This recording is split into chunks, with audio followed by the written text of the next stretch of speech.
full name is Barry Hewitt. I originated from Arcadia in Arcadia Brigade. I now live up in the Clarence Valley and I'm involved with Heritage. Oh, I started there, I think I was about 16 or something, if that.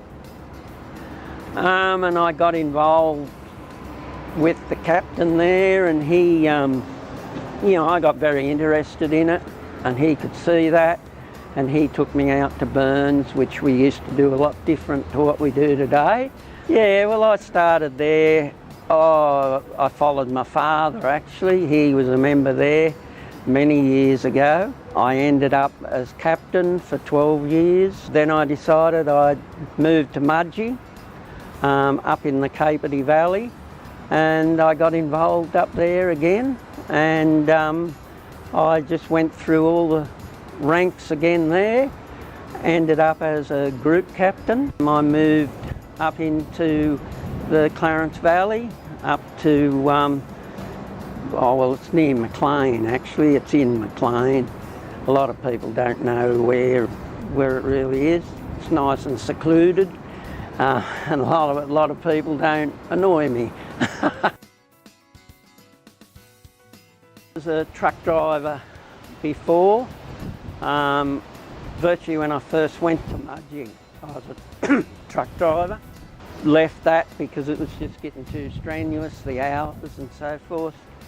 So I went into servicing fire extinguishers and fire suppression systems in the mines. I remember one thing, he rang me up and he said, "Barry, would you like to come and do a hazard reduction?" Oh, I said, "Oh yeah, I'll come with." All excited, we're going to do a hazard reduction, you know. He arrives up there in a Willys Jeep. That was the captain's vehicle in those days. And we'll go out and do a burn out on Bloodwood Road. So out we goes, and we're thinking to ourselves, you know, this other young fella and me, we're thinking, oh, how are we going to do this? There's only us three, you know. Anyway, we went right out this fire trail. He turns around and he said, "Okay, you get this strip torch, you hang that out that side, you hang that one out that side." And he said, "We'll drive back." And we thought, ah. So anyway, we're lighting this fire as he's driving us back. And oh, this fire behind us, you know, was roaring. So anyway, he said, that was good when we got to the end.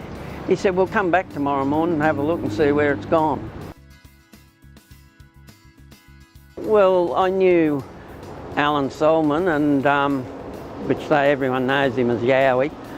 Anyway, he asked me along one day, and from then on I got very interested in the old trucks.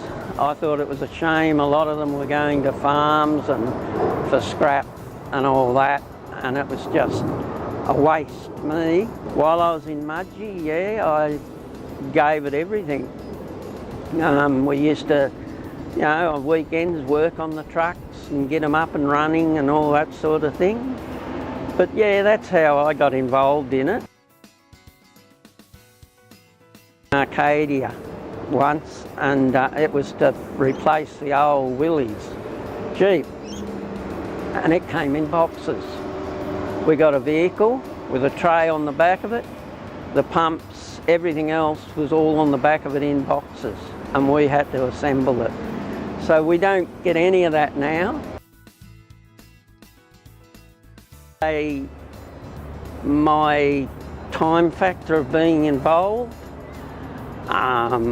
my sharing my experience with others, and being able to sort of coordinate and of all fires and that. I've been to a lot of out of area fires. I've, you know, been it's sort of come with my experience, being able to handle people, talk to people. when there was a deceased person and the car's burning. That really gets onto you. And that, I don't know, you never forget it. You know, you never, like you go home and you go to bed and, you know, you might get to bed at 1, 2 o'clock in the morning and you can still see this picture. And that's the worst bit.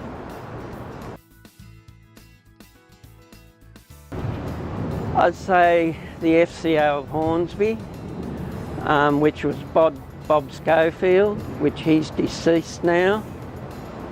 He was a very big influence and a very big help. He was a great man of sort of relating with people and finding out the way people work and all that. He was a great man. He really was.